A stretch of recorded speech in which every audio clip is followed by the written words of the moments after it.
मेरे प्यारे प्यारे दोस्तों एवं मेरे प्यारे बच्चों, आप सभी के बीच में मैं आज सोशल स्टडी के अंतर्गत एक सबसे महत्वपूर्ण टॉपिक लेकर के आ रहा हूं, जिस टॉपिक का नाम है राष्ट्रपति। अर्थात भारत में, पूरी दुनिया में जिससे संविधान चलता है, पूरी दुनिया में जिससे संविधान के अंतर्गत परिवर्तन लाया जा सकता है, आज मैं आपके बीच में उसी टॉपिक से सब कुछ देने का काम करूंगा मेरे प्यारे बच्चों।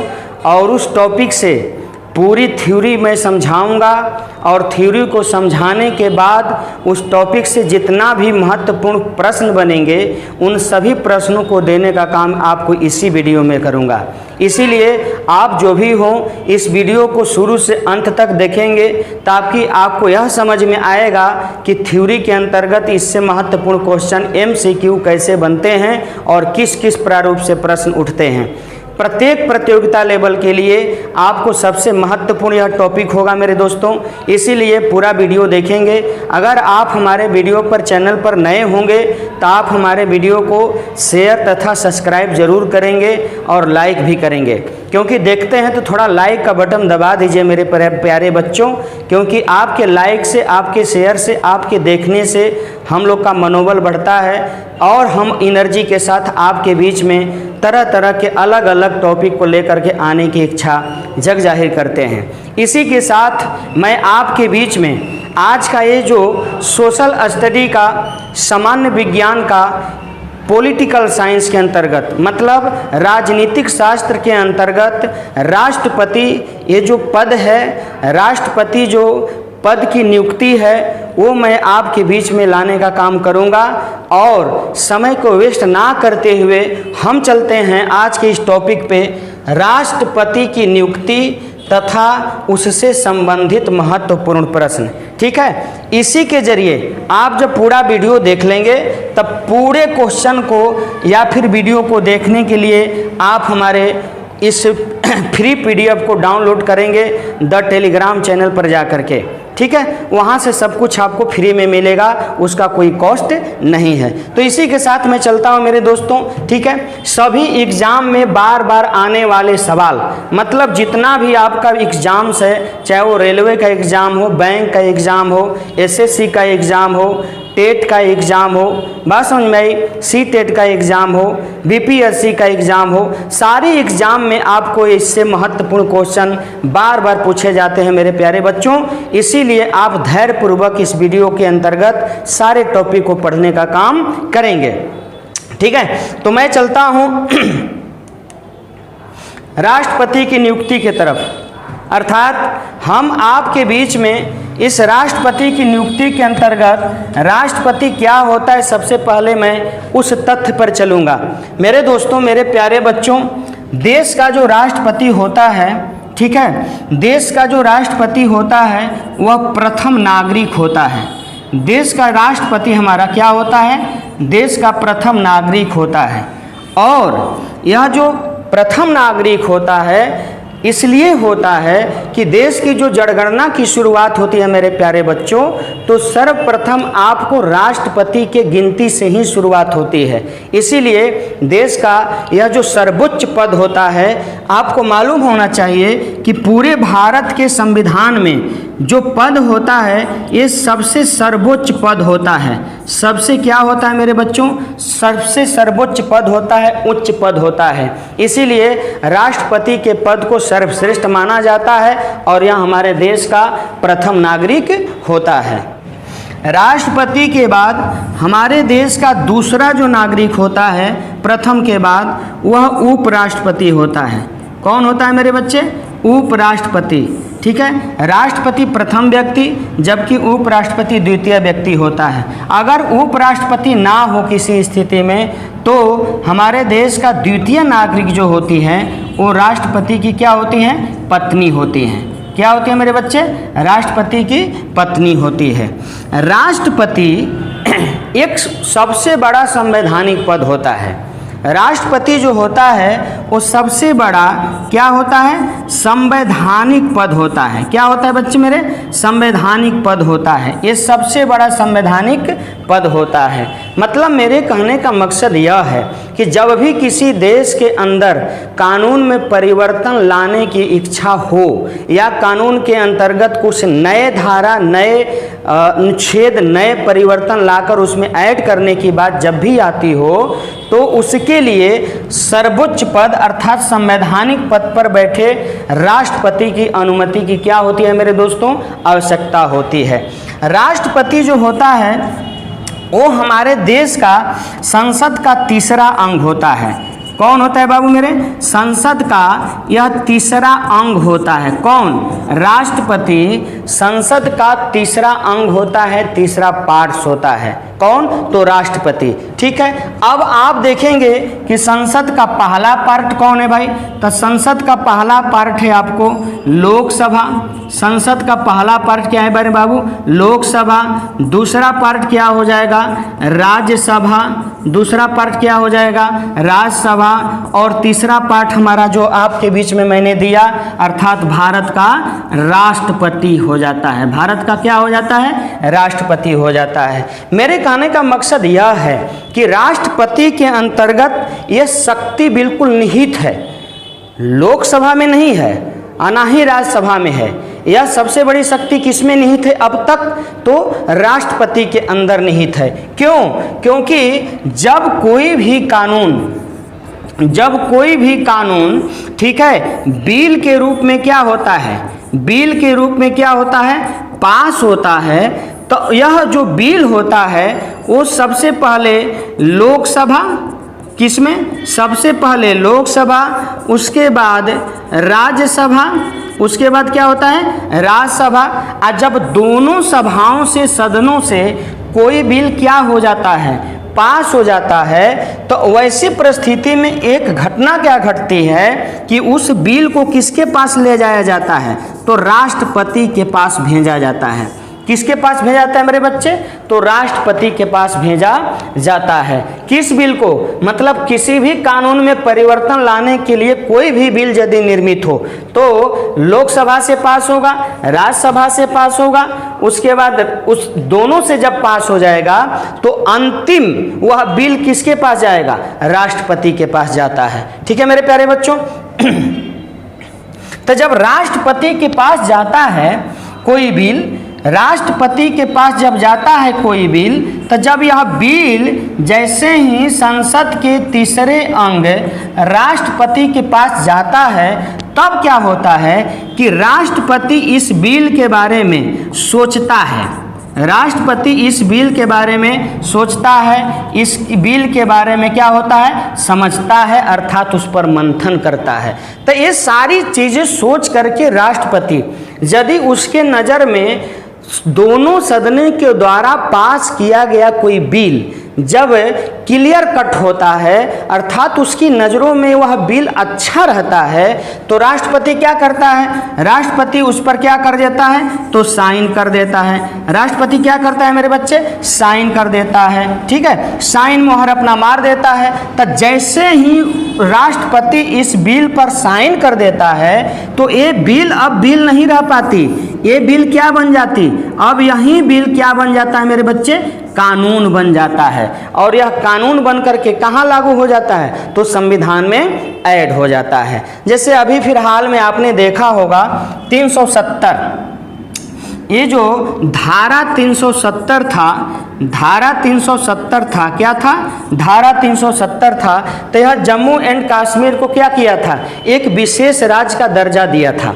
धारा 370 जो था वह जम्मू एंड कश्मीर को क्या किया था? विशेष राज्य का दर्जा दिया था। तो इस धारा 370 में परिवर्तन लाने के लिए क्या किया गया? तो धारा 370 में परिवर्तन लाने के लिए पहले बिल पास किया गया।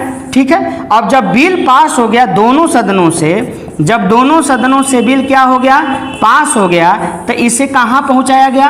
तो राष्ट्रपति के पास ले गया गया। और जब राष्ट्रपति इस बिल पर क्या कर दिया? साइन कर दिया, बिल को अलॉटमेंट कर दिया, तब यह बिल जाकर के कानून बना और उसी कानून से क्या किया कर दिया गया? 370 को हटा दिया गया। कहाँ से? तो जम्मू एंड कश्मीर से। तो किसी भी धारा में, किसी भी अनुच्छेद में, किसी भी कानून में परिवर्तन लाया जा सकता है। हाँ, एक बात तो निहित है कि संविधान में जो निहित पहले से कानून है उस कानून को हटाया नहीं जा सकता, ये धारा 370 हटाया नहीं जा सकता। हाँ, इसमें परिवर्तन, इसमें कानून ला करके इसको थोड़े समय के लिए या उस राज्य से हटाया जा सकता है, उस राज्य से इसको डिलीट किया जा सकता है। तो ठीक है, और उसके लिए किसकी अनुमति होनी चाहिए थी? तो राष्ट्रपति की अनुमति होती है। बगैर राष्ट्रपति के अनुमति के कोई बिल कानून नहीं बन सकता है। लेकिन कंडीशंस यहाँ ये आता है मेरे बच्चे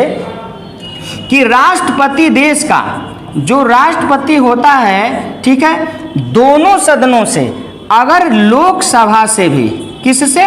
लोकसभा तथा राज्यसभा, इन दोनों सदनों से कोई बिल पास होकर के राष्ट्रपति के पास जा रही है, ठीक है, और राष्ट्रपति उस बिल को क्या कर देता है? एक बार लौटा देता है, फिर उस बिल को क्या कर देता है? 2 बार लौटा देता है। तो 2 बार के बाद, ठीक है, 2 बार के बाद तीसरी बार जो बिल होती है, 2 बार के बाद क्या हो जाता है? 2 बार के बाद वह बिल क्या हो जाता है? कानून बन जाता है। 2 बार के बाद वह बिल क्या हो जाता है? कानून बन जाता है। मतलब अब उस बिल के ऊपर राष्ट्रपति के पास किसी भी प्रकार से ले जाने की आवश्यकता नहीं रह पाती है। ठीक है मेरे प्यारे दोस्तों, अब हम चलेंगे मेरे प्यारे दोस्तों कि राष्ट्रपति के चुनाव के अंतर्गत कौन कौन सा अनुच्छेद निहित है। हम आपके बीच में उसी अनुच्छेद के तहत फैक्ट देने का काम करूंगा कि किस अनुच्छेद के तहत राष्ट्रपति को क्या होता है, कौन से अनुच्छेद के तहत राष्ट्रपति की नियुक्ति होती है, किस अनुच्छेद के तहत राष्ट्रपति के अंतर्गत कोई शक्ति होती है, अर्थात जो चुनावी प्रक्रिया है राष्ट्रपति की, उस संदर्भ में लेकर आपको चलूंगा कि कौन कौन से अनुच्छेद आपको उस चुनावी प्रक्रिया में भाग ले सकता है और राष्ट्रपति की नियुक्ति करवा सकता है।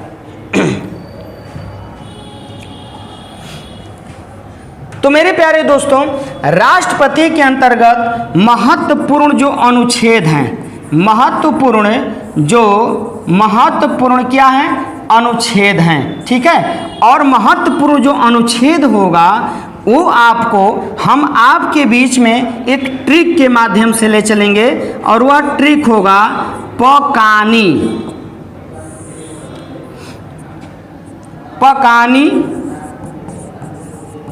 कोका दुयो दशम। हम अब इसके अंतर्गत अनुच्छेद लिखना चाहते हैं आपको जो राष्ट्रपति के अंतर्गत महत्वपूर्ण है, ठीक है। अब ये अनुच्छेद मैं आपको दे रहा हूं, यहाँ पे जरा देखिएगा।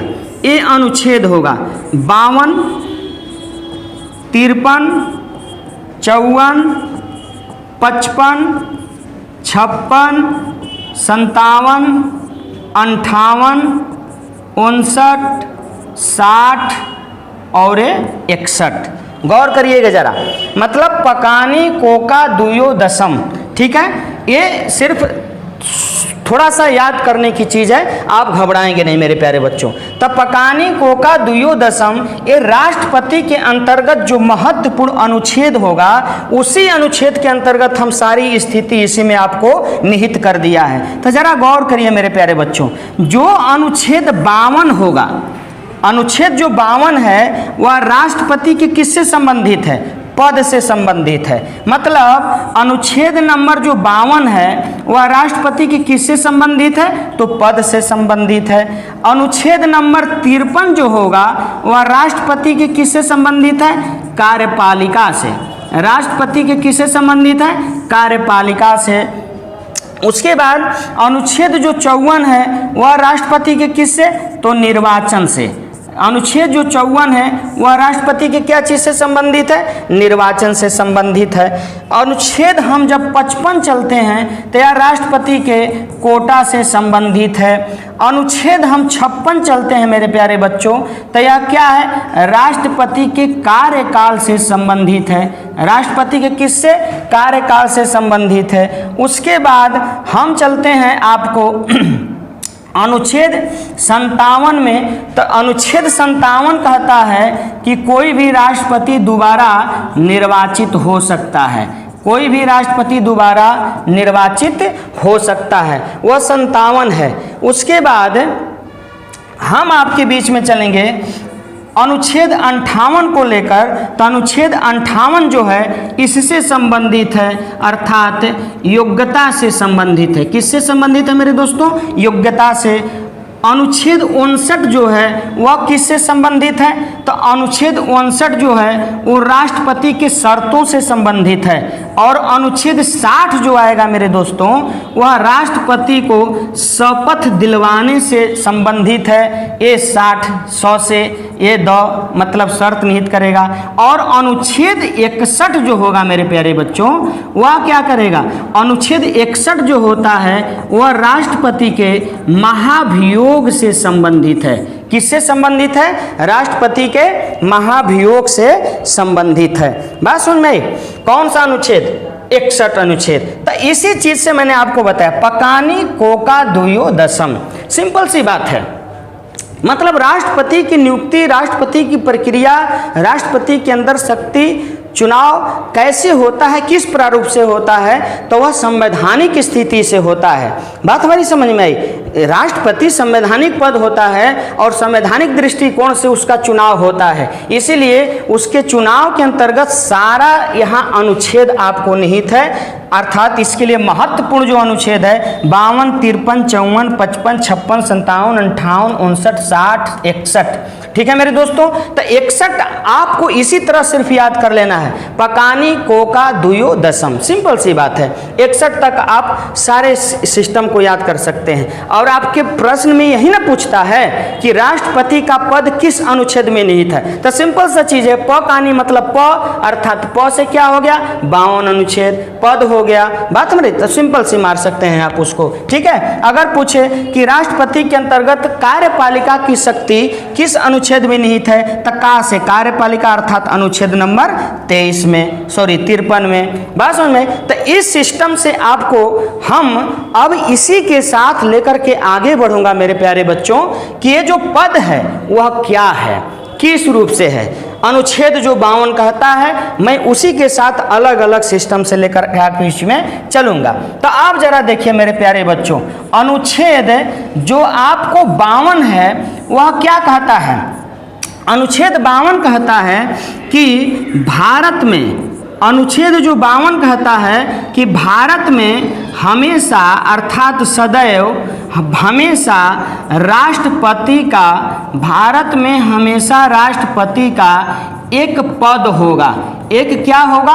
पद होगा। कौन अनुच्छेद कहता है मेरे प्यारे दोस्तों? 52 कहता है। अर्थात यह कहता है कि भारत में राष्ट्रपति का सदैव एक पद रहेगा, अर्थात राष्ट्रपति के चुनावी प्रक्रिया को हमेशा 5 साल के बाद उसको चुना जाएगा। मतलब यह कभी भी पद समाप्त नहीं किया जा सकता है। ठीक है, उसके बाद ये जो अनुच्छेद 52 है, ठीक है, यह तो भारत में हमेशा राष्ट्रपति का पद रहेगा, लेकिन राष्ट्रपति का जो पद था वह किस देश से लाया गया था? ठीक है, तो राष्ट्रपति का जो पद है वह ब्रिटेन के संविधान से लाया गया है। किस संविधान से? ब्रिटेन के संविधान से लाया गया है। किसका पद मेरे दोस्तों? तो राष्ट्रपति का पद। ठीक है, पद आपको निहित हो गया 52 में, लेकिन राष्ट्रपति का पद जो था वह ब्रिटेन के संविधान से क्या किया गया था? लिया गया था, और ब्रिटेन के संविधान से ला करके इसमें क्या कर दिया गया? जोड़ दिया गया। ठीक है, इसीलिए भारत में राष्ट्रपति की तुलना ब्रिटेन की महारानी से होती है।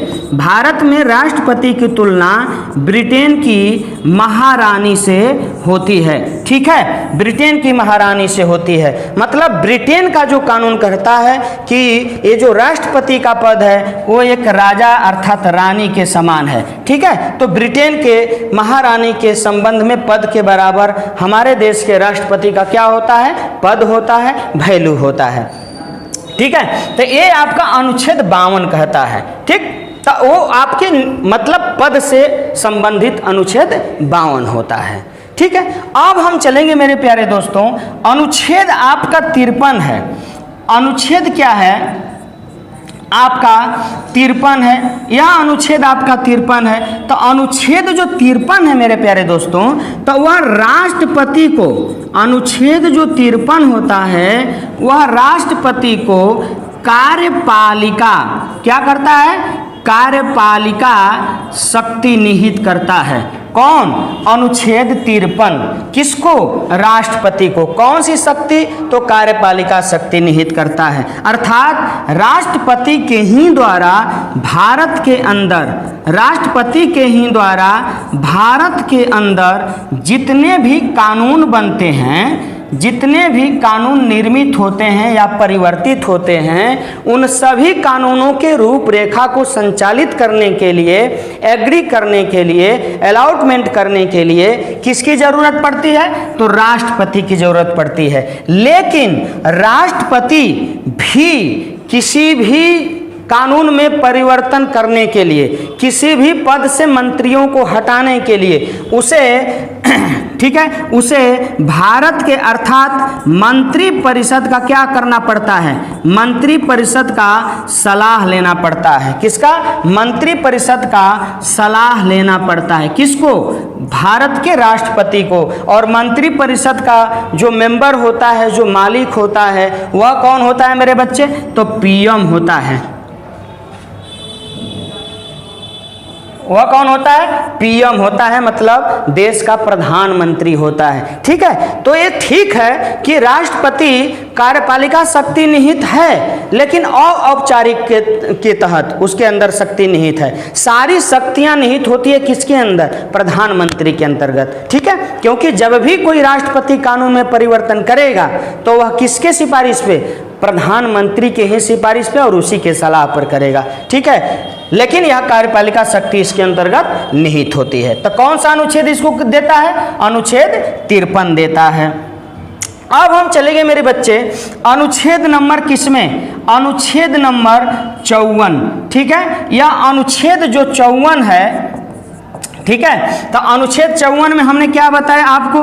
तो अनुच्छेद जो 54 होता है उसमें हमने बताया कि अनुच्छेद 54 के तहत भारत के राष्ट्रपति का क्या होता है? निर्वाचन होता है। अनुच्छेद 54 के तहत भारत के राष्ट्रपति का क्या होता है मेरे बच्चे? तो निर्वाचन होता है। ठीक है, तब भारत के राष्ट्रपति का निर्वाचन अर्थात उसको निर्वाचित कौन करता है? तो निर्वाचन आयोग। कौन करता है मेरे बच्चे? निर्वाचन आयोग। भारत के राष्ट्रपति का वह जो नियुक्ति होती है, चुनाव होता है, उसका जो अलॉटमेंट करता है वह कौन करता है? तो निर्वाचन आयोग करता है। निर्वाचन क्या करता है? आयोग करता है। निर्वाचन आयोग के अंतर्गत एक निर्वाचन मंडल होता है। क्या होता है मेरे बाबू? निर्वाचन मंडल होता है। किसके अंतर्गत? निर्वाचन आयोग तो राष्ट्रपति को चुनने की प्रक्रिया लागू कर देगा, लेकिन निर्वाचन आयोग के बाद एक निर्वाचन मंडल होता है। क्या होता है? निर्वाचन मंडल होता है। और इसी निर्वाचन मंडल के अंतर्गत राष्ट्रपति के चुनाव में, इसी निर्वाचन मंडल के अंतर्गत राष्ट्रपति के चुनाव में वही व्यक्ति भाग लेगा जिसकी नियुक्ति, जिसकी सदस्यता अर्थात चुनाव के अंतर्गत हुई हो, जिसकी सदस्यता निहित चुनाव के अंतर्गत अर्थात जो चुन करके गया होगा वही राष्ट्रपति के चुनाव में क्या करेगा? भाग लेगा। बात समझ में आई? तो जरा सोचिए, अब निर्वाचन मंडल के अंतर्गत कौन कौन शामिल किए जाते हैं? तो संसद का दोनों सदन, संसद का दोनों सदन निर्वाचन मंडल में क्या होता है? दोनों सदन इसमें शामिल होता है। और दोनों सदन कौन कौन होते हैं मेरे दोस्तों? तो पहला होता है आपको लोकसभा। पहला क्या होता है मेरे बाबू? लोकसभा। और दूसरा क्या होता है? राज्यसभा। दूसरा क्या होता है? राज्यसभा। ठीक है, तो ये संसद का दोनों सदन हो गया, लोकसभा और राज्यसभा। तीसरा जो सदन होता है हमारा विधानसभा होता है। क्या होता है? विधान सभा होता है। तो बात समझ में आई हमारी बात? निर्वाचन आयोग इसको नियुक्ति का अलॉटमेंट करेगा, नियुक्त करने की स्थिति में आएगा। ठीक है, लेकिन निर्वाचन मंडल होगा और निर्वाचन मंडल में वही सदस्य शामिल होंगे जो चुनाव के अंतर्गत चुनावी प्रक्रिया को पास करके जाएंगे।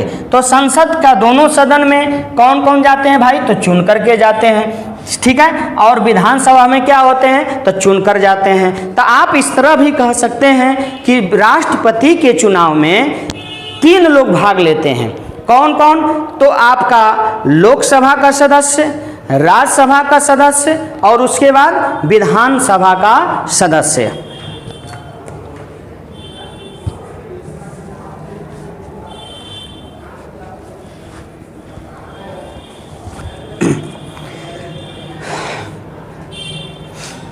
बात समझ में आई मेरे दोस्तों।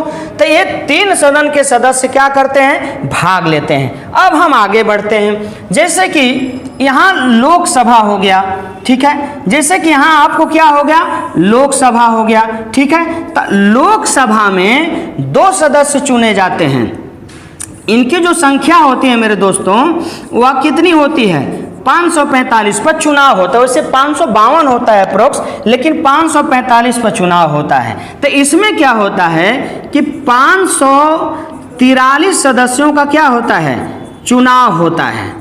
543 सदस्यों का क्या होता है मेरे बाबू, चुनाव होता है। और इनमें से कितने सदस्य बचे, 2 सदस्य बचे। तो जो 2 सदस्य बचते हैं उनको मनोनीत किया जाता है।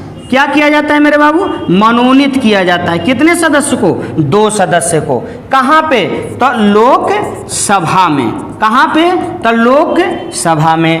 अब हम चलेंगे आपको लेकर के राज्यसभा में। कहाँ चलेंगे, राज्यसभा में। तो राज्यसभा में टोटल संख्या कितनी होती है, तो 250, ठीक है। तो इसमें भी 250 में से जो 238 सदस्य होते हैं मेरे बाबू, इनका क्या होता है, चुनाव होता है। इनका क्या होता है, तो चुनाव होता है। इनमें से 12 जो सदस्य होते हैं वो क्या होते हैं, मनोनीत होते हैं। क्या होते हैं मेरे बाबू, मनोनीत होते हैं।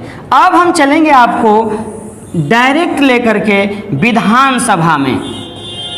ये आपको क्या हो गया, राज्यसभा हुआ, ठीक है। ये आपको राज्यसभा हो गया और ये क्या हो गया, विधानसभा हो गया, ठीक है। ये आपको विधानसभा हुआ। तब विधानसभा में भी 2 पार्ट होते हैं मेरे बच्चे। एक आपको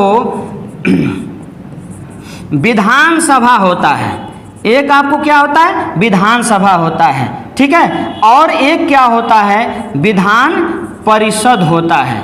एक क्या होता है, तो विधान परिषद होता है। बात समझ में। तो ये 3 आपके राष्ट्रपति के अंदर भाग लेने वाले अंग हैं। तो पहला अंग क्या है, तो आपका लोकसभा। दूसरा क्या है, राज्यसभा।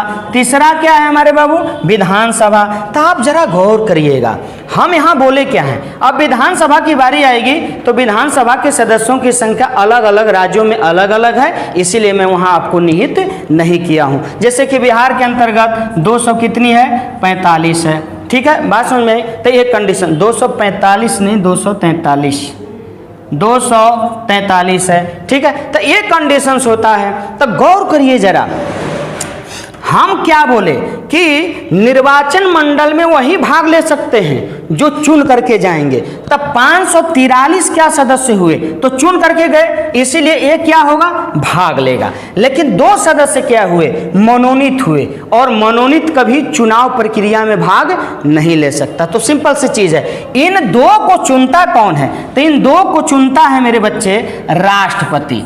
कौन चुनता है मेरे बाबू, इन दोनों को कौन चुनता है, तो राष्ट्रपति चुनता है। अर्थात राष्ट्रपति के पास यह स्वविवेक है, अधिकार है कि वह किसी भी संसद के लोकसभा के अंतर्गत 2 सदस्यों को क्या कर सकता है, उसे चुन सकता है।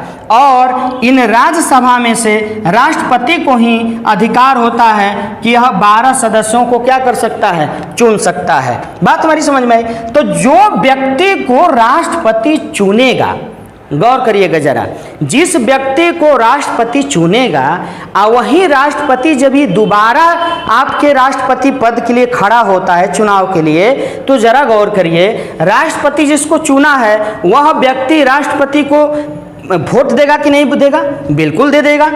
उसके अंतर्गत तो ये लालसा बनी रहेगी ना कि नहीं भाई, फिर अगर ये जीत जाएंगे तो हमको दोबारा क्या करेंगे, राज्यसभा का सदस्य बना देंगे। इसीलिए संविधान बनाने वालों ने इस पर ठोक ठठा करके बिल्कुल क्लियरफाई किया कि नहीं, जौने को अगर राष्ट्रपति नियुक्त करेंगे, मनोनीत करेंगे, वह व्यक्ति राष्ट्रपति के चुनाव। बात समझ आई मेरे बच्चे? तो जिस व्यक्ति को, कैंडिडेट को राष्ट्रपति चुनेगा, वह राष्ट्रपति के चुनाव में क्या कर सकता है, चुनाव में भाग नहीं ले सकता है। तो गौर करिएगा, लोकसभा में कितने भाग नहीं ले सकते, तो 2, अर्थात जिसको मनोनीत किया जाएगा। राज्यसभा में कितने भाग नहीं ले सकते, तो 12, अर्थात जिसको राष्ट्रपति मनोनीत करेगा। विधानसभा और विधान परिषद की बात आ जाती है मेरे प्यारे बच्चों। तो विधान परिषद जो है, विधानसभा के तो ऑलरेडी सदस्य भाग ले गए हैं, लेकिन विधान परिषद की जो परिस्थिति आ जाती है मेरे प्यारे दोस्तों, तो विधान परिषद हमारे भारत में अभी तक सिर्फ कुल मिलाकर के 7 राज्यों में ही अवेलेबल है। इसीलिए जब सभी राज्य को शामिल कर लिया जाएगा, सभी राज्य में विधान परिषद की संख्या हो जाएगी, तब जाकर के अलॉटमेंट ला करके संसद में एक कानून पारित कर दिया जाएगा कि उसी समय से सारे लोग क्या करने लगेंगे, आपको राष्ट्रपति के निर्वाचन में भाग लेने लगेंगे। लेकिन अभी तक सिर्फ 7 ही है, इसीलिए विधान परिषदों को कभी भी राष्ट्रपति के चुनाव में भाग लेने का प्रावधान नहीं है। तो कौन सिर्फ भाग लेते हैं, तो आपको विधानसभा के विधायक अर्थात जो सदस्य होते हैं वही भाग लेते हैं। तो ये कंडीशंस हो जाता है, ठीक है। तो आपसे अगर सवाल कहीं पूछे कि भाई राष्ट्रपति के चुनाव में कौन कौन से भाग लेते हैं लोग, तो लोकसभा के सदस्य, राज्यसभा के सदस्य और आपके विधानसभा के सदस्य भाग लेते हैं, ठीक है मेरे दोस्तों। तो ये आपका अनुच्छेद कौन रहा, तो ये आपका अनुच्छेद 54 था, जो आपको इसमें सारे राष्ट्रपति के निर्वाचन में सदस्यों को शामिल करने का काम किया, ठीक है मेरे प्यारे दोस्तों।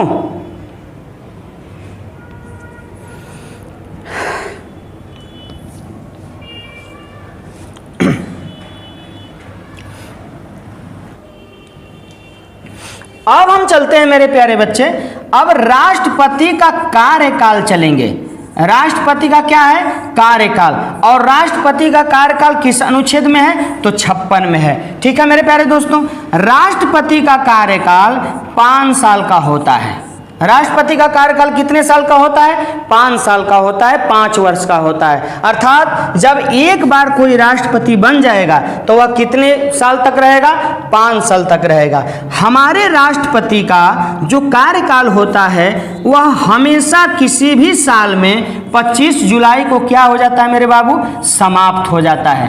कब समाप्त हो जाता है, 25 जुलाई को समाप्त हो जाता है। लेकिन यही कारण होता है कि भारत के राष्ट्रपति का जब चुनाव हो जाता है तो 25 जुलाई से पहले सारी प्रक्रिया को क्या कर लिया जाता है, पूर्ण कर लिया जाता है, ठीक है। और 25 तारीख को क्या कर लिया जाता है, शपथ ग्रहण करवा लिया जाता है। क्या कर लिया जाता है, शपथ ग्रहण करवा लिया जाता है। अर्थात नए राष्ट्रपति का कार्यकाल 25 जुलाई से ही क्या हो जाता है मेरे प्यारे दोस्तों, शुरू हो जाता है, प्रारंभ हो जाता है। ऐसा क्यों है 25 जुलाई, क्योंकि हमारा देश जब आजाद हुआ तो 1952 जब आया यह दिन, 1952 का दिन जब आया, क्योंकि 1950 में आपको संविधान लागू हुआ और 1950 के बाद जब 52 में आया तो 52 में वही 52वां आपका जो अनुच्छेद था वह निहित कर दिया गया कि राष्ट्रपति का भी चुनाव होना चाहिए। और पहली दफा हमारे डॉक्टर राजेंद्र प्रसाद, कौन थे, डॉक्टर राजेंद्र प्रसाद जो थे वह क्या बने, पहली दफा हमारे देश के राष्ट्रपति बने और इन्होंने 25 जुलाई 1952 को राष्ट्रपति की क्या ली, शपथ ली। इसीलिए 25 जुलाई को क्या होता है, राष्ट्रपति का पूर्ण कार्यकाल समाप्त हो जाता है और उसी दिन से नया कार्यकाल क्या हो जाता है, प्रारंभ हो जाता है। तो यह जो अनुच्छेद 56 है वह राष्ट्रपति के कार्यकाल का क्या करता है, निर्धारित अर्थात निर्धारण करता है। बात समझ में आई।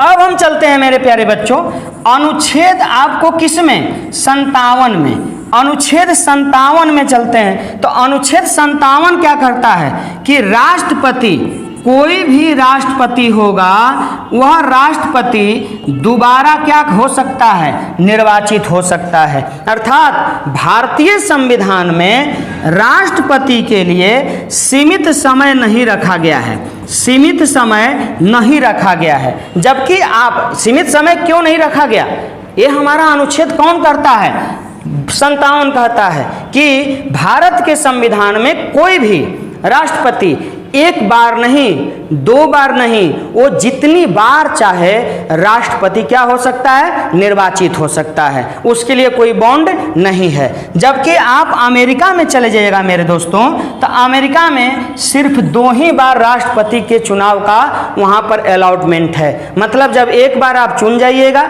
2 बार चुन जाइएगा, लेकिन तीसरी बार आप राष्ट्रपति के चुनाव में कभी खड़ा नहीं हो सकते, वो अमेरिका का संविधान कहता है। इसलिए वहाँ सिर्फ 2 ही बार कोई व्यक्ति चुनाव लड़ सकता है और जीत सकता है राष्ट्रपति के लिए, जैसे बराक ओबामा ने जीता था 2 बार। ठीक है, तो हमारे देश में ऐसा रूल, ऐसा कानून नहीं है, क्योंकि अनुच्छेद जो 57 है वो बोलता है कि कोई भी राष्ट्रपति दोबारा भी हो सकता है, चुना जा सकता है, तिबारा चुना जा सकता, जितनी बार उतना चुना जा सकता है। तो यह अनुच्छेद कौन कहता है, तो 57 कहता है। ठीक है, अब हम चलेंगे मेरे प्यारे दोस्तों अनुच्छेद 58 पे, अनुच्छेद 58 पे। तो अनुच्छेद अर्थात भारतीय संविधान का अनुच्छेद 58 क्या करता है कि यह राष्ट्रपति के लिए योग्यता को निर्धारित करता है।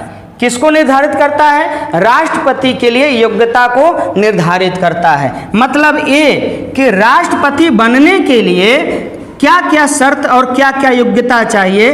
तो राष्ट्रपति बनने के लिए किसी भी कैंडिडेट को, किसी भी सदस्य को 35 साल की न्यूनतम उम्र का कर लेना चाहिए, पूर्ण कर लेना चाहिए। अर्थात अगर वह 34 साल का है तो नहीं बन सकता है। ठीक है, 35 साल उम्र पूरी कर लेना चाहिए और उसे भारत का क्या होना चाहिए, भारत का उसे नागरिक होना चाहिए, अर्थात वह भारतीय नागरिक हो।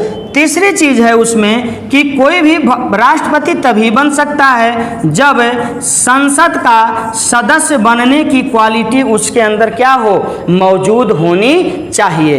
किसी भी व्यक्ति के अंदर संसद का सदस्य बनने की क्वालिटी अर्थात उसके अंदर वो योग्यता होनी चाहिए। ठीक है, वह पागलपन नहीं होना चाहिए। ठीक है, यह शर्तें दे रहा है, योग्यता दे रहा है कि पागलपन उसके अंदर नहीं होना चाहिए, नहीं तो वह कभी भी राष्ट्रपति का पद अर्थात राष्ट्रपति के चुनाव में खड़ा नहीं हो सकता है। तो एक कंडीशन से आपका अनुच्छेद नंबर किस में, 58 में। ठीक है मेरे प्यारे दोस्तों, अनुच्छेद 59, अनुच्छेद 59 क्या कहता है, तो अनुच्छेद 59 शर्त लागू करता है। ठीक है, कि भारत में तो एक राष्ट्रपति होगा, वो शर्त अलग की हो गई, लेकिन अनुच्छेद 59 कहता है कि किसी भी राष्ट्रपति को अपना घर नहीं बल्कि आवास आवंटित होगा। आवास क्या होगा, आवंटित होगा। कोई भी राष्ट्रपति होगा और उस राष्ट्रपति को जो वेतन मिलेगा, जो वेतन मिलेगा उस वेतन के अंतर्गत किसी भी प्रकार से कोई भत्ता या पीएफ या डीएफ नहीं कटेगा। बात हमारी समझ रहे हैं, लेकिन जबकि यहाँ पर क्या हो रहा है, हमारे कर्मचारियों को सारा पीएफ सीएफ कटते चला जा रहा है, लेकिन राष्ट्रपति के वेतन भत्ते में से किसी भी प्रकार का कोई कटाव नहीं होगा। बात समझ में आई, राष्ट्रपति के वेतन में, राष्ट्रपति के वेतन में कोई जीएसटी नहीं लगेगा मेरे प्यारे दोस्तों। राष्ट्रपति के वेतन में कोई जीएसटी नहीं लगेगा और इनका वेतन कितना है, 5 लाख है। राष्ट्रपति का वर्तमान में वेतन कितना है, 5 लाख है। इस पर नो जीएसटी, इस पर क्या होता है, नो जीएसटी। जबकि आप कुछ भी खरीदने जाते हैं तो आपको जीएसटी देना पड़ता है। हमारे जो सिंपल से सिंपल कर्मचारी होते हैं उनको क्या करना पड़ता है, टैक्स देना पड़ता है जो इनकम करते हैं उस पे।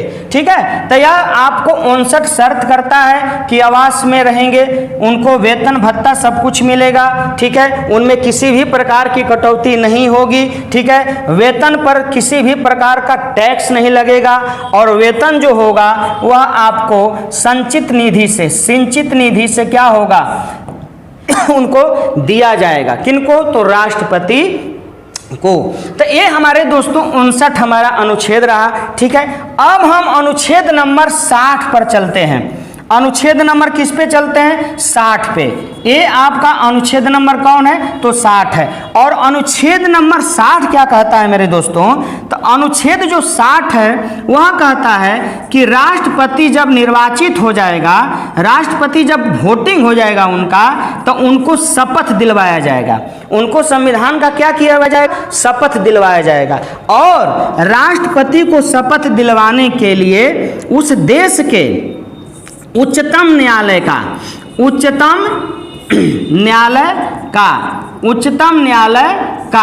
जो न्यायाधीश होगा, उच्चतम न्यायालय का जो मुख्य न्यायाधीश होगा वही क्या करेगा? राष्ट्रपति को शपथ दिलवाएगा। किस अनुच्छेद के अंतर्गत? अनुच्छेद नंबर 60 के अंतर्गत राष्ट्रपति को क्या करेगा? वह शपथ दिलवाने का काम करेगा। राष्ट्रपति जब शपथ ले लेगा, शपथ लेने के बाद कभी भी कोई परिस्थिति आती हो और वह अपना पुनः क्या करना पड़ता है? त्याग पत्र देना चाहता है, तो वह किसे देगा? तो उपराष्ट्रपति को दे देगा। किसको देगा मेरे बच्चे? उपराष्ट्रपति को देने का काम करेगा। यह अनुच्छेद नंबर कौन करता है? तो 60 करता है कि शपथ दिलवाने की प्रक्रिया जब राष्ट्रपति चुन जाएगा तो उसको सुप्रीम कोर्ट का मुख्य न्यायाधीश CJI chief justice of India देंगे। और वर्तमान में हमारे 48वें CJI अर्थात मुख्य जो न्यायाधीश हैं वह कौन है? तो NV रमन्ना है। बात समझ में आई मेरे दोस्तों? अब हम चलेंगे अनुच्छेद नंबर अर्थात जो लास्ट अनुच्छेद होगा 61। और यह अनुच्छेद कहता है हमारे बच्चों कि राष्ट्रपति चुना जा चुका है, ठीक है,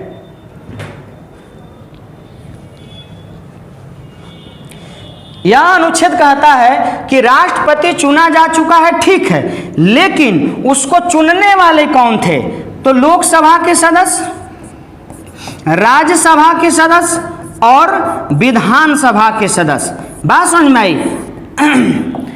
अगर किसी कारणवश इन 3 संसद के सदस्यों को राष्ट्रपति के अंदर कुछ खामियां दिखती है, कुछ कमियां दिखती है, बात समझ में आई?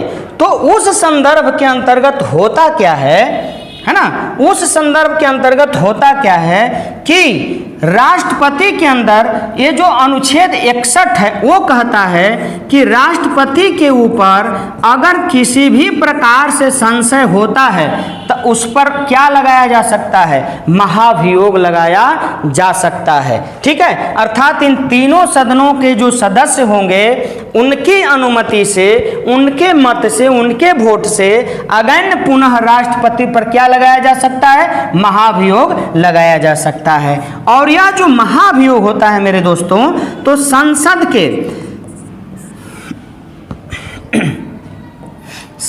के जितने भी सदस्य होते हैं सदन के, उन सदस्यों में से 2/3 जो सदस्य होंगे, 2/3 जो सदस्य होंगे, उन सदस्यों की अनुमति क्या होनी चाहिए?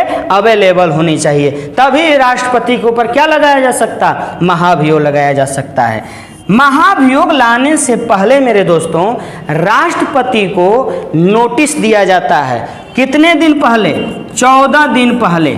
बात समझ में? 14 दिन पहले राष्ट्रपति के ऊपर महाभियोग लाने से पहले उनको क्या दिया जाता? तो सूचना दी जाती है। क्या दी जाती है? सूचना दी जाती है, मतलब उनको नोटिस दिया जाता है ताकि वह उस सूचना के बारे में, महाभियोग के बारे में वह जान लें, क्लियर हो जाएं कि नहीं यह जो हमारे ऊपर लाया जा रहा है महाभियोग वो हमारे में कौन सी कमी के कारण लाया जा रहा है। तो उसके लिए उनको 14 दिन पहले का क्या किया जाता है? समय दिया जाता है। तो ये राष्ट्रपति होते हैं मेरे दोस्तों। राष्ट्रपति के अंदर ये जो अनुच्छेद 72 होता है ना मेरे प्यारे दोस्तों, यह उनको एक न्यायिक शक्ति प्रदान करता है और न्यायिक शक्ति प्रदान करके उनको यह पावर देता है कि कोई भी व्यक्ति अगर मृत्युदंड की सजा पा चुका है, ठीक है, तो उस व्यक्ति को राष्ट्रपति क्या कर सकता है? उसे क्षमादान कर सकता है। कोई भी व्यक्ति अगर ताउम्र सजा पा चुका है, उस व्यक्ति को राष्ट्रपति सोच समझ करके क्या कर सकता है, उसके सजा में कटौती कर सकता है, उसका कार्यकाल घटा सकता है। कौन अनुच्छेद देता है उनको शक्ति? अनुच्छेद 72 देता है। बात समझ में आई मेरे दोस्तों? तो एक कंडीशन रहा है आपके राष्ट्रपति के अंतर्गत, जो राष्ट्रपति की अनुच्छेद 52 से लेकर 61 के अंतर्गत मैं आपको सारी चीजें यहां पर बताने का काम किया। अब मैं चाहूंगा मेरे प्यारे दोस्तों कि हम राष्ट्रपति के अंतर्गत कुछ महत्वपूर्ण प्रश्न पे चलेंगे कि इसके अंतर्गत क्वेश्चन क्या क्या किस किस रूप से बनते हैं। तो क्वेश्चन नंबर हम 1 पर चलेंगे। अब आपके बीच में, यहां आपके बीच में यह बोर्ड पर है, ये क्वेश्चन नंबर 1 है। क्वेश्चन नंबर 1 कह रहा है कि संघ की कार्यपालिका शक्ति किसमें निहित है? सिंपल सी चीज है, कहां पर निहित है बाबू? तो राष्ट्रपति में, अर्थात आपका आंसर क्या हो जाएगा? ए हो जाएगा। यहां प्रधानमंत्री भी दिया है, मंत्रिपरिषद भी दिया है, संसद भी दिया है, लेकिन संघ की कार्यपालिका शक्ति किसमें निहित हो जाएगी? तो राष्ट्रपति में निहित हो जाएगी। ठीक है, हम लोग क्वेश्चन नंबर 2 पे चलते हैं। और क्वेश्चन नंबर 2 कह रहा है कि भारत में कार्यपालिका का अध्यक्ष कौन होता है? सिंपल सी बात है, कार्यपालिका हम अनुच्छेद नंबर 53 अभी बताए हैं आपके बीच में। तो कार्यपालिका का अध्यक्ष कौन होता है? तो हमारा राष्ट्रपति होता है। मतलब आंसर क्या हो जाएगा? बी आंसर हो जाएगा। ठीक है मेरे प्यारे दोस्तों, हम लोग अगला क्वेश्चन पर चलते हैं। क्वेश्चन नंबर हमारा 3 होगा।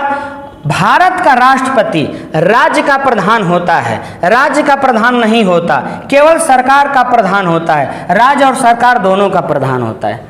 तो क्या होगा? कहां तक सोच रहे हैं आप? राज्य का प्रधान होता है, क्योंकि राज्य का प्रधान नहीं होता, ये बिल्कुल गलत है। राज्य का प्रधान होता है कौन? तो हमारा राष्ट्रपति। केवल सरकार का प्रधान नहीं होता, सरकार के अंतर्गत उसका कोई हस्तक्षेप नहीं होता। सरकार का सर्वे सर्वा कौन होता है? तो हमारा प्रधानमंत्री होता है। बात समझ में आई मेरे बाबू? अब अगले क्वेश्चन पर हम लोग चलेंगे। हमारा चौथा क्वेश्चन है कि भारत के राष्ट्रपति बनने के लिए उम्मीदवार की न्यूनतम आयु कितनी वर्ष होनी चाहिए? तो आपका आंसर क्या होगा? 35 वर्ष। 25 वर्ष किसका है? तो 25 वर्ष आपको लोकसभा के सदस्यों का है, अर्थात प्रधानमंत्री को नियुक्त करने का ये न्यूनतम वर्ष है। आंसर क्या हो जाएगा हमारा? सी आंसर हो जाएगा। अगले क्वेश्चन पर हम चलेंगे मेरे बच्चे। क्वेश्चन नंबर 5, एक व्यक्ति राष्ट्रपति पद के लिए अधिकतम कितनी बार निर्वाचित हो सकता है? सिर्फ 1 बार, 2 बार, 3 बार, और डी दे रहा है कि कोई स्पष्ट नहीं है। हमने आपको बताया कि हमारे देश में राष्ट्रपति पद के लिए कोई निर्धारित समय नहीं है, वो कितनों बार क्या कर सकता है? बन सकता है। अर्थात हमारा आंसर क्या हो जाएगा? डी हो जाएगा। ठीक है, क्वेश्चन नंबर 6 पे चलेंगे।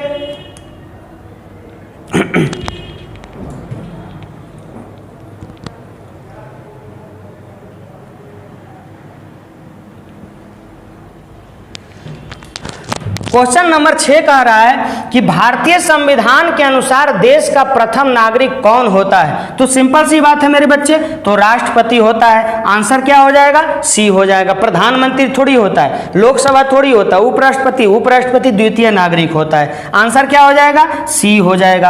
अगला क्वेश्चन हम लेकर चलते हैं आपके बीच में। भारतीय सशस्त्र सेनाओं का सर्वोच्च कमांडर कौन होता है? तो हमारा आंसर क्या हो जाएगा? राष्ट्रपति। गृह मंत्री भी होता है, लेकिन गृह मंत्री उन सेनाओं का क्या करता है? प्रयोग करता है, उपयोग करता है। किसकी अनुमति से? तो राष्ट्रपति की अनुमति से। लेकिन हमारा आंसर क्या हो जाएगा यहाँ पे? डी। कमांडर होता है कौन?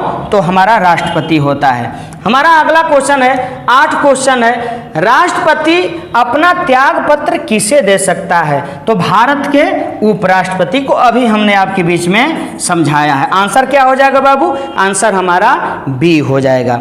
अगले क्वेश्चन पर चलेंगे। अगला क्वेश्चन हमारा है 9, भारत के राष्ट्रपति को उसके पद से हटाया जा सकता है किसके द्वारा? भारत के मुख्य न्यायाधीश द्वारा? बिल्कुल नहीं। भारत के प्रधानमंत्री द्वारा? बिल्कुल नहीं। ये भी गलत, ये भी गलत। बात समझ में आई? लोकसभा के द्वारा? बिल्कुल नहीं। संसद के द्वारा। ठीक है, मतलब हमारा आंसर क्या हो जाएगा? डी हो जाएगा।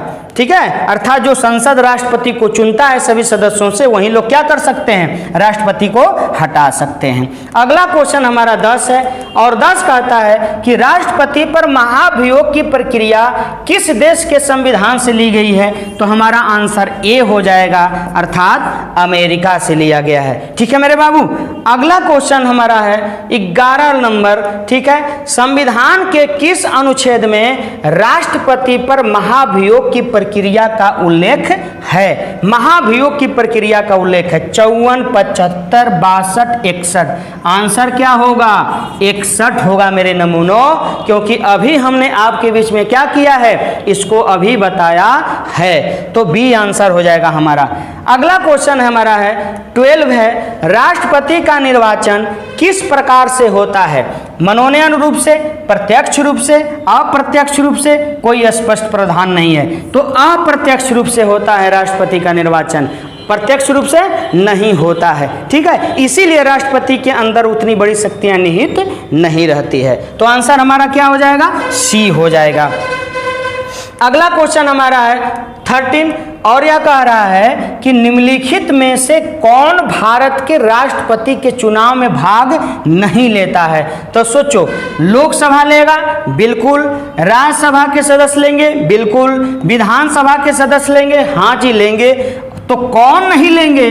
तो हमारा आंसर क्या हो जाएगा मेरे बच्चे? डी हो जाएगा। अभी हमने आपको बताया है थ्योरी में। अगला क्वेश्चन हमारा है 14 क्वेश्चन है, भारतीय संविधान का कौन सा अनुच्छेद राष्ट्रपति के पद के लिए पुनः निर्वाचन की योग्यताएं निर्धारित करता है? तो जरा सोचो, अनुच्छेद नंबर 57। आंसर क्या हो जाएगा? सी आंसर हो जाएगा। बात समझ में आई मेरे बाबू। अगला क्वेश्चन है 15 कह रहा है कि राष्ट्रपति के चुनाव का निर्णय कौन करता है? तो हमारा आंसर क्या हो जाएगा? राष्ट्रपति के चुनाव का निर्णय कौन करता है? तो सर्वोच्च न्यायालय करता है। और उसका चुनाव कौन करता है? तो निर्वाचन आयोग करता है। आंसर हमारा क्या हो गया? ए हो गया। अगला क्वेश्चन हमारा है 16 है, राष्ट्रपति के निर्वाचन से संबंधित उत्पन्न विवाद का निपटारा किसके द्वारा किया जाता है? तो किसके द्वारा किया जाएगा? उपराष्ट्रपति, निर्वाचन आयोग, संसद? बिल्कुल नहीं। किसके द्वारा? ए अर्थात सर्वोच्च न्यायालय के मुख्य न्यायाधीश द्वारा किया जाएगा, मतलब सर्वोच्च न्यायालय द्वारा। अगला क्वेश्चन हमारा है आपको 17, राष्ट्रपति लोकसभा को भंग कर सकता है लोकसभा के अध्यक्ष की सलाह पर, उपराष्ट्रपति की सलाह पर, प्रधानमंत्री की सलाह पर, सर्वोच्च न्यायालय के मुख्य न्यायाधीश की सलाह पर। मतलब हमारा आंसर क्या होगा? प्रधानमंत्री की सलाह पर। जब प्रधानमंत्री चाहेगा तभी जाकर के राष्ट्रपति संसद के सभाओं को क्या कर सकता है? भंग कर सकता है। आंसर हमारा क्या होगा? सी आंसर होगा। अगले क्वेश्चन पर हम चलते हैं। अगला क्वेश्चन कह रहा है कि राष्ट्रपति देश के लिए वैसे ही है, अर्थात राष्ट्रपति देश के लिए वैसे ही है, ठीक है, जैसे राज्य के प्रति है। कौन? राज्यपाल। मतलब राज्यपाल राज्य के लिए होता है संवैधानिक प्रक्रिया, और राष्ट्रपति देश के लिए होता है। आंसर क्या हो जाएगा हमारा? बी आंसर हो जाएगा। अगला क्वेश्चन है हमारा 19 होगा, राष्ट्रपति राज्यपाल की नियुक्ति में किसकी सलाह लेता है? अरे मेरे प्यारे दोस्तों, प्रधानमंत्री की सलाह लेता है। किसकी सलाह लेता है? प्रधानमंत्री की सलाह लेता है। किसकी नियुक्ति के लिए? राज्यपाल की नियुक्ति करने के लिए। इसीलिए ना, जो सरकार केंद्र में आ जाती है तो वह उस राज्यपाल की नियुक्ति जब कर देती है प्रधानमंत्री, तो उस प्रधानमंत्री की कोई भी बात को कभी भी राज्यपाल टाल नहीं सकता है। इसीलिए किसी भी राज्य में अगर कोई सरकार विपक्षी हो, अल्प बहुमत में आ जाती है, तो वहां का राज्यपाल जो होता है अपना प्रयोग करके अपने ही पार्टी के जो सदस्य होते हैं उनको अक्सर यह समय देता है कि वो मुख्यमंत्री का शपथ ले ले। ठीक है, तो प्रधानमंत्री की सलाह पर। सी आंसर हो जाएगा। अगला क्वेश्चन हमारा 20, भारतीय संविधान का निम्नलिखित में से कौन सा अनुच्छेद भारत के राष्ट्रपति के में अध्यादेश जारी करने की शक्ति प्रदान करता है? तो अध्यादेश जारी करने की शक्ति प्रदान कौन करता है मेरे बाबू? तो अनुच्छेद 123 करता है। और अध्यादेश क्या है? अध्यादेश मतलब अगर संसद का सत्र नहीं चल रहा होता है और उसी बीच में किसी कानून को लाना है तो उस कानून को लाने के लिए क्या लाया जाता, तो अध्यादेश लाया जाता है और उसको अनुच्छेद 123 क्या करता है, अनुमति देता है। आंसर क्या हो जाएगा, डी हो जाएगा। लेकिन 6 महीने के अंदर उस संसद द्वारा उसे क्या कर देना चाहिए, पारित कर देना चाहिए, नहीं तो 6 महीने के बाद वह जो अध्यादेश जारी रहेगा वह क्या हो जाएगा, समाप्त हो जाएगा। और अब तक 1952 से लेके 2019 तक 2022-21 तक हमारे देश में 639 बार क्या लाया गया है, 639 बार क्या लाया गया, अध्यादेश लाया गया है मेरे प्यारे प्यारे दोस्तों। अगला हम सवाल चलते हैं, हमारा अगला सवाल 21 होगा। राष्ट्रपति द्वारा जारी एक अध्यादेश संसद के सत्र प्रारंभ होने के बाद कितने समय तक रखा जा सकता है, तो 6 सप्ताह तक, मतलब 6 सप्ताह तक। आंसर हमारा क्या हो जाएगा, सी हो जाएगा। अगला क्वेश्चन हम चलेंगे मेरे बच्चे। अगला क्वेश्चन है कि किसी विधि के प्रश्न पर सर्वोच्च न्यायालय से परामर्श लेने का अधिकार किसके पास है, तो राष्ट्रपति के पास है। किसके पास है मेरे बाबू, राष्ट्रपति के पास होता है। आंसर क्या हो जाएगा, ए हो जाएगा। अगला क्वेश्चन हमारा है 23 कहता है कि भारतीय संविधान का कौन सा अनुच्छेद राष्ट्रपति को उच्चतम न्यायालय से परामर्श करने की शक्ति प्रदान करता है, तो हमारा आंसर क्या होगा, अनुच्छेद 143। आंसर क्या हो गया, सी हो गया। अगला क्वेश्चन हमारा है 24। राष्ट्रपति राज्यसभा के लिए कितने सदस्यों का मनोनयन करता है, राज्यसभा के लिए तो 12, कितने 12, और लोकसभा के लिए हो जाएगा तो कितना हो जाएगा, 2 हो जाएगा। ठीक है, आंसर हमारा क्या हो गया, बी आंसर हो गया। अगला क्वेश्चन है हमारा 25। राष्ट्रपति को लोकसभा में किन 2 सदस्यों को मनोनीत करने की अधिकार प्राप्त है, तो एंग्लो इंडियन और ये होते हैं यूरोपियन। बात समझ में आई, आंसर हमारा क्या हो गया, तो ए हो गया। ठीक है, इन्हीं के साथ मैं आपके बीच में आज की इस वीडियो से विदा लेता हूं मेरे प्यारे दोस्तों। हम अगली बार जब मिलेंगे तो हमारा अगला वीडियो उपराष्ट्रपति के निर्वाचन के अंतर्गत होगा और राष्ट्रपति और उपराष्ट्रपति के अंतर्गत कुछ महत्वपूर्ण प्रश्न लेकर मैं आपकी सेवा में जरूर आऊँगा। तब तक के लिए आप सभी का बहुत बहुत धन्यवाद। जय हिंद, जय भारत। ठीक है, आप तैयारी करें, आप सारे वीडियो को देखते रहें। ओके।